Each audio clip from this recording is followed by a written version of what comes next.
I only came to know about it when Congressman Marcoleta called me gago and mangmang in one of his interviews. Again, I did not mention that you are a traitor. Those words did not come from me. Why would I go to the extent of defending you and you are running for Senate?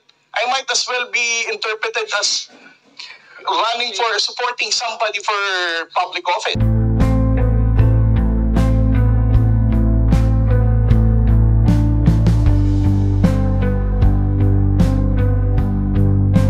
You are not even aware na sa social media sumabog yun? Nandun yung litrato mo and the claim that I am a traitor. Ngayon ka lang nagpapaliwanag na I am not a traitor. Pero nangyari na yun. Mr. Chair, I don't think that I'm under in any obligation to respond to all those social media Mr. posts Chair, by bloggers, social media influencers to tell them that they're wrong. Siya muna. Sabi niya wala siyang obligation. Finish your statement. Yes, sir. Mr. Chair, Honorable Marcoleta, sir, I think I'm no under obligation to tell all the social media influencers, to bloggers, defend your name, tell them that you are not a traitor. Again, I did not mention that you are a traitor. Those words did not come from me. Why would I go to the extent of defending you and you are running for Senate? I might as well be interpreted as supporting somebody for public office.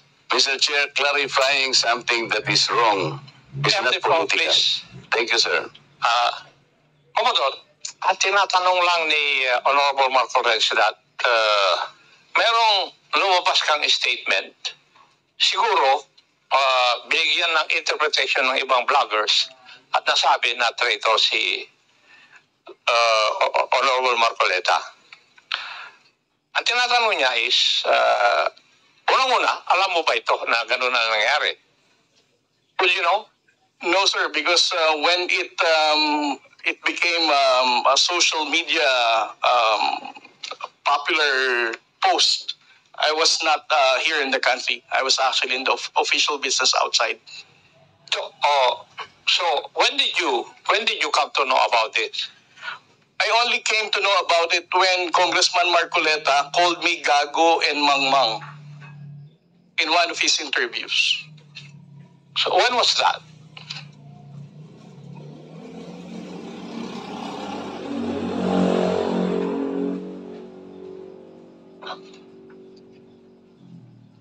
During his interview last February 10, huwag tayong magpagago at magpaka-ignorante katulad ng Commodore na yan. So, at that point in time, ang tinatanong kanina ni Honorable Marcoleta na merong misinterpretation doon sa iyong statement sa social media. Yes, sir. And you did not bother na i-correct man lang yun. Yun ang drive ni Honorable Marcoleta kanina pa. Yes, sir. So, please answer that question. You did not do anything. I did not do anything, sir. Okay. Why? Why did you not do anything? It's because, sir, if I'm going to keep on defending because one... No. Yeah. You are not supposed to defend me. Yes, sir. Because It as I is said, true, Mr. Chair, that he did not call me traitor, but it continues to be there and to be consumed by the public through the social media. I think it is his responsibility to deny it if it did not come from him. That is all I was asking. And I think this is not too big for him to do. Yun lamang eh. Yeah, but I admitted that he did not do anything. Yun nga, that's why I'm asking why is it not important to you to correct something that did not originate from you? it's because, Mr. Chair, the only time I learned about that was when I heard about your interview calling me gago and mangmang. Why would I even defend you if you're calling me gago? As a commissioned officer of the Philippine Coast Guard, being a spokesperson, calling me mangmang, not knowing what I'm saying. But actually, if you will read that context, How would I even the defend act you? of doing it is the one that is gago. Di ba? Yung ganon, not necessarily the person eh.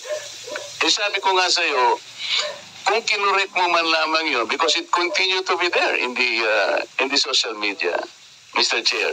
Yun ang nakakasama sapagkat people, no, hindi ko naman sinabi talaga yun. Mamamatay siya because it came from you.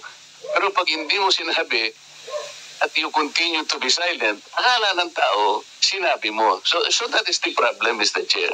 And I think we are hearing this in order to correct the misconception and misinformation because it continues to spread. If you get the point, Commodore, Mr. Chair.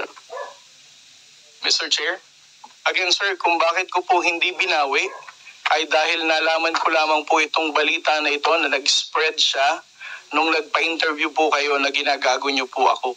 As a human being, how would I defend somebody na ginagago po ako sa public interview? Mr. Chair, kung titingnan mo yung konteksto ng pagkakasalitaan, hindi ikaw ang ginagago. Ikaw ang ginagago.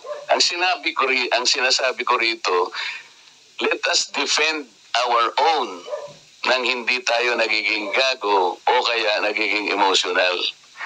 It's actually hindi sa tao kung hindi yung act na halimbawa wala tayong ginawa o kaya sinabi natin. Kasi nagmumula ako, Mr. Chair, sa pagkakasabi na hindi man lang tiningnang mabuti saan ba nang galing itong narrative. Ngayon, i-explain ko nga sa iyo, Commodore, ito'y nangyari doon sa pinagsimulan na dapat nating i-educate ang ating mga kababayan. Yun ang pinagmulan nun. So it is not disservice. I do not deserve to be called a traitor just like that. Kasi ang gusto kong mangyari, lumitaw ma-informahan natin ng tao na sa ngayon hindi pa talaga na itatala officially yung West Philippine Sea para malaman ng tao. At yun ang kailangan natin gawin. Pagsikapan natin, pagsakitan natin, ipatala natin, Mr. Chair. Because pag napatala na natin yun at ginugel nila, o talaga palang merong West Philippine Sea. Hindi lamang dahil sa nandun, gumawa na tayo ng batas. Because, Mr. Chair, that is preparatory para maipatala na nga natin Kaya lang natatagalan talaga. Ganun siguro yung proseso. So yung pong mga ibang vloggers, Commodore, hindi nila ma-recognize. Kaya example ko kanina, ginugoogle, wini-waste ni Congressman Barbers, yung kalye na gawa lang ni Congressman Paduano, hindi po niya makita. So nagkakaroon ng confusion. The tendency to be misinformed proceeds from the fact na hindi pa talaga na ipatala, sir. That's the only point. Mr. Chair, ngayon, kung babalik po sa Google, Mr. YouTube, ito kumakalat, lumalakad, but you are not doing anything to control this. So ang daming, ngayon nagbabas sila sa akin, si Marcoleta, pro-China. Ngayon, may lumitaw na naman to through your platform. Lahat po ng senador na kagrupo ni ganito, lahat po sila ay pinoponduhan po ng China. Nandito ngayon. I will show it to you before you leave, sir, na lumilitaw na naman dito. So kasama po ako doon sa grupo na yon na pinipinance ng China.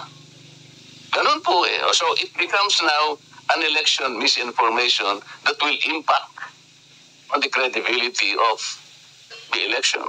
Maaaring mamislead po na naman ang mga tao. Yun po yung ating gustong ayusin, yung misconception and misinformation. Lumitaw lamang po kasi sa kawalan ng information na hindi pa po natin naipatala, Commodore. Hindi pa nakatala talaga officially. Tayo po, walang problema Kung tayo lang. Sapagkat yung bahagi na yun ng ating karagatan, may pangalan man yan o wala.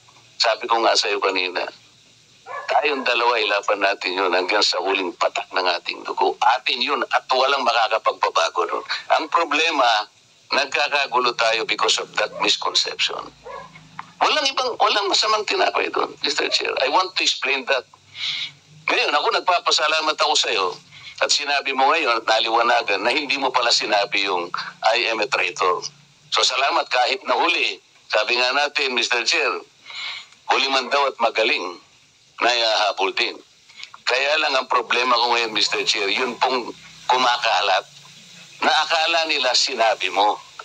At lumaki nga, sapagat siguro, dahil medyo nasaktan naman ako, nakapagsalita ako ng huwag nating Huwag nating depensa ng sariling atin na magiging emotional tayo o kaya nagpapakagago tayo. So, kaya lumaki ng lumaki dahil lamang doon. But the context, Mr. Chair, the context is gusto nating huwag gamitin ang misconception or misinformation, lalo na ng mga vloggers, sa lahat po ng bahagi o aspeto ng ating buhay. Ang West Philippine Sea ay atin, Commodore. Yes. Because this is the exclusive economic zone of the country. And there is no changing that fact.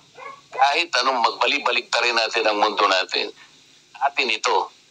Kaya lang ipatala po natin yung pangalan para po hindi gamitin sa misinformation. Mr. Chair, thank you very much. Well, I think we have seen one of the ill effects of misinformation. I think everybody will agree to that. That is one of the ill effects of fake news or misinformation. Would you agree? Yes. So next time,